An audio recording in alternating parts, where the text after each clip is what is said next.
Hello friends, welcome to my channel नाज़माज़ organic garden. कैसे हैं आप सब? उम्मीद करती हूँ अच्छे होंगे। आज की इस वीडियो में हम बात करेंगे फर्न प्लांट की केयर समर में कैसे करें। फर्न बहुत ही अट्रैक्टिव हाउस प्लांट में से एक है जो हवा में मौजूद टॉक्सिक्स एयर को भी रिमूव करता है। इस प्लांट के 10,000 से भी ज़्यादा प्रजातियाँ हैं और नर्सरी पे ये काफ़ी महंगे मिलने वाले प्लांट्स होते हैं। फर्न के पौधे नम और छायादार जगहों में पाए जाते हैं और अक्सर आप इनको जंगलों, चट्टानों के पास देख सकते हैं, पहाड़ों के पास देख सकते हैं और नदियों के किनारे ये उगते हैं। और ये प्लांट नमी को पसंद करता है, ह्यूमिडिटी को पसंद करता है। फर्न प्लांट के लिए 15 डिग्री सेल्सियस से लेकर 24 डिग्री सेल्सियस टेम्परेचर आइडियल माना जाता है। इस समय ये बहुत अच्छे से ग्रो करते हैं। गर्मियों में ये प्लांट थोड़े से ख़राब होते हैं और सेंसिटिव प्लांट होते हैं, तो गर्मियों में इसकी केयर किस तरह से करें आज की पूरी वीडियो में आप लोगों के साथ शेयर करूंगी। ये मेरे फॉक्सटेल फर्न की वैरायटी है। काफ़ी अच्छे से ये ग्रो कर रहे हैं और देख सकते हैं कितना ज़्यादा बुशी है। तो इनमें ना ही बीज बनते हैं, ना ही इसमें फूल आते हैं। इनका बीजाणुओं द्वारा प्रजनन होता है, यानी कि इनके रूट डिवीजन से ही नए पौधे तैयार होते हैं। मेरे पास फर्न की 4 तरह की वेराइटीज़ है। कुछ मैंने नर्सरी से परचेज की है और कुछ पहाड़ों और घरों के आसपास की एरिया में उगे हुए दिखे तो लगा लिए हैं। फर्न के लिए किस तरह की मिट्टी तैयार करनी चाहिए और इसकी केयर किस तरह से करनी चाहिए आगे वीडियो में बात करेंगे। फर्न एक ऐसा प्लांट है जिसको अगर आप थोड़ी सी केयर और अटेंशन देते हैं तो काफ़ी अच्छे से ग्रो करता है। छोटी छोटी बातों पर आपको ध्यान देना है और उनको फॉलो करते हैं तो परमानेंटली हमारे पास ये ग्रो करते रहते हैं। इनकी बेसिक नीड क्या होती है आइए जानते हैं।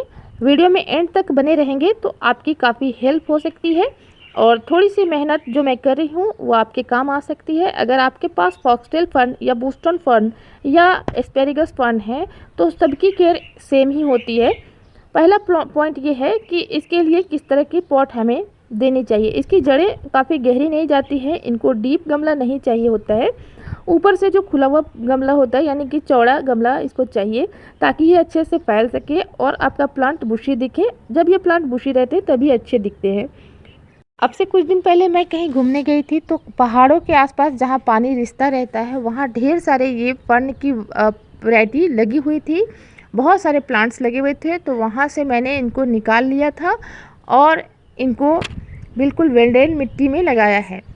इसके लिए वेल ड्रेन मिट्टी चाहिए और ऐसी मिट्टी चाहिए जो नमी बरकरार रखे, क्योंकि इस प्लांट को नमी बहुत पसंद है। और गर्मी में जहाँ ड्राई कंडीशन होता है, ड्राई वेदर होता है, वहाँ पे ये प्लांट नहीं चल पाते हैं, लेकिन परमानेंटली ये ख़त्म नहीं होते हैं।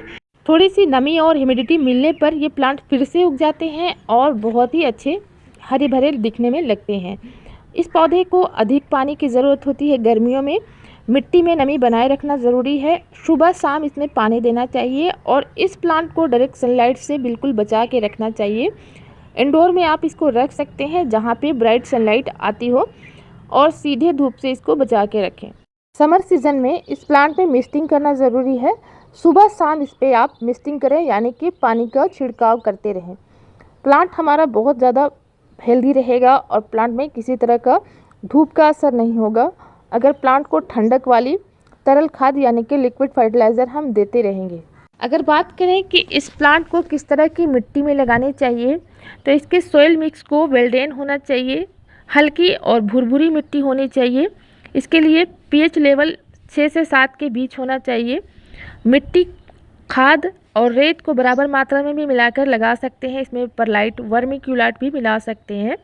आपके पास जो भी चीज़ें अवेलेबल हो उससे भी आप लगा सकते हैं इस प्लांट को। इसके लिए 1 पार्ट मिट्टी, 1 पार्ट खाद, 1 पार्ट रेत मैंने लिया है और 1 पार्ट ही इसमें पत्ते की खाद मैं इसमें मिला रही हूँ, क्योंकि मेरे पास कोकोपीट नहीं था। ये मॉइस्चर को बहुत ही अच्छा रिटेन करता है और ज़रूरी न्यूट्रिएंट भी प्लांट तक पहुंचाता है। इसकी मिट्टी में थोड़ी मात्रा में मैं चारकोल भी मिला रही हूँ, यानी कि लकड़ी का कोयला, जो कि बहुत ही अच्छा मॉइस्चर को रिटेन करता है, नमी बना कर रखता है प्लांट में। और चारकोल एंटी फंगल प्रॉपर्टीज़ से भरपूर होता है। फंगल इन्फेक्शन से हमारे प्लांट को बचाता है, जिससे किसी तरह का संक्रमण नहीं लगता है।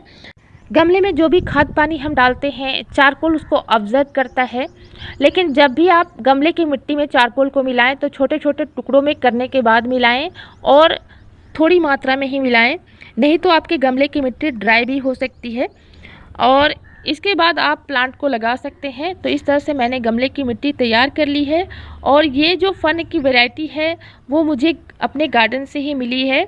दीवारों के आसपास लगे हुए थे और जब इनको ड्राई कंडीशन मिलेगा तो ये मरना शुरू करेंगे और इनकी पत्तियां झुलसने लगेगी। तो मैंने इस गमले में लाकर इनको लगाने का सोचा और इस तरह से अपने गमले में लगा रही हूँ और इनको बिल्कुल इंडोर में रखूँगी, ब्राइट सनलाइट में रखूँगी और इसके प्लांट पे मिस्टिंग वगैरह करती रहूँगी तो ये प्लांट हो सकता है सरवाइव करे।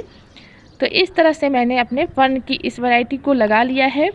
बहुत सारे प्लांट्स हमारे गार्डन में निकले हुए थे इनके और ढेरों वैरायटीज़ इनकी होती है गार्डन में। बरसात के टाइम में बहुत सारे निकल आते हैं तो इसको इस तरह से लगा दिया। फ्रेंड्स, इनको लगाने के बाद इसमें हमें करनी है वाटरिंग और इनको रखना है बिल्कुल छाया वाली जगह में कुछ दिनों के लिए। हालांकि ये छाया ही पसंद करते हैं और नम वातावरण पसंद करते हैं और ये प्लांट जो होते हैं वो ठंडक से भी इनको बचाना होता है, ठंडी हवाओं को भी ये पसंद नहीं करते हैं। सेंसिटिव प्लांट होते हैं, थोड़ी सी देख रेख पर ही ये प्लांट बहुत ही ईजिली चलते हैं और महंगे प्लांट होते हैं। बात करें इसके लिए फर्टिलाइज़र की तो इसको बहुत ज़्यादा खाद की ज़रूरत तो नहीं होती है। इसको लगाने के बाद आप इसमें एलोवेरा जेल का जो फर्टिलाइज़र है लिक्विड वाला उसको डाल सकते हैं। एलोवेरा जेल के लिक्विड फर्टिलाइज़र किस तरह बनाना है मेरे चैनल पे अपलोडेड है और इस तरह से मैंने एलोवेरा जेल का लिक्विड फर्टिलाइज़र बनाया हुआ था और इसको वाटर से डिल्यूट करने के बाद अब अपने प्लांट पे इस तरह से डाल रही हूँ। अगर ये लिक्विड फर्टिलाइज़र ज़्यादा या कम भी होता है तो इससे कोई नुकसान नहीं होता है, ग्रोथ प्रोमोटर होता है और प्लांट लगाने के बाद इसको ज़रूर आप अपने प्लांट पे अप्लाई कर सकते हैं, कोई भी नुकसान इसका नहीं है। इस तरह से मैंने इनको डाला है।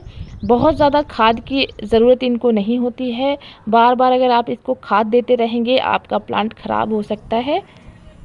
इनका प्रोपेगेशन रूट डिवीज़न से होता है तो आप ढेर सारे प्लांट बना सकते हैं। रूट से ही नए पौधे बहुत सारे निकलते रहते हैं और नया गमला देते रहिए, आपके गार्डन में बहुत सारे प्लांट्स तैयार हो जाएंगे। इसी तरह से मैंने ढेर सारे प्लांट इनके प्रोपेगेट किए हैं। बरसात में इनकी रिपोर्टिंग कर सकते हैं और बारिशों के टाइम में बहुत ही अच्छी ग्रोथ रहती है। सिर्फ इनको ओवर वाटरिंग से बचाना होता है और गर्मियों में कड़े धूप से बचा के रखिए। प्लांट का पत्ती जलने लगते हैं बहुत ज़्यादा धूप होने पर और इंसेक्ट अटैक होने पर आप नीम ऑयल का स्प्रे कर सकते हैं। कोई भी फंगिसाइड का इस्तेमाल कर सकते हैं। अगर आपके पास फंगिसाइड नहीं है तो आप हल्दी पाउडर को 1 गिलास पानी में घोलकर अपने प्लांट पर डाल सकते हैं। आपका प्लांट हेल्दी तरीके से ग्रो करेगा और इन्फेक्शन और कीड़ों से बचा हुआ रहेगा। बात करें इसमें वाटर की तो जब भी आप इसकी मिट्टी सूखी हुई देखें आप पानी दें, लेकिन दोपहर के टाइम में इसको पानी नहीं देना है, सुबह या शाम के टाइम ही पानी दें। और मिस्टिंग भी इस पर कर सकते हैं। इस प्लांट को मिस्टिंग बहुत ज़्यादा पसंद है। 11 बजे तक आप इसमें मिस्टिंग कर दें तो बहुत अच्छे से प्लांट आपका सर्वाइव करेगा।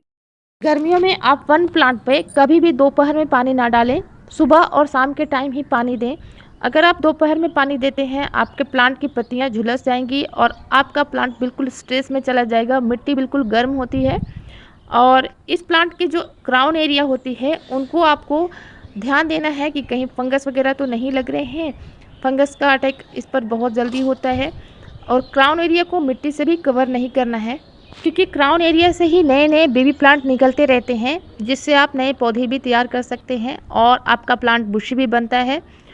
तो इस तरह से आप गर्मियों में अगर अपने फन प्लांट की केयर करते हैं तो कभी भी आपका फन प्लांट ख़राब नहीं होगा और सालों साल आपके गार्डन में ये बना रहता है। परमानेंट प्लांट होता है, बहुत ही अच्छा एयर प्यूरीफाइंग प्लांट है और बहुत ही अच्छा आयुर्वेदिक गुणों से भी भरपूर होता है ये प्लांट।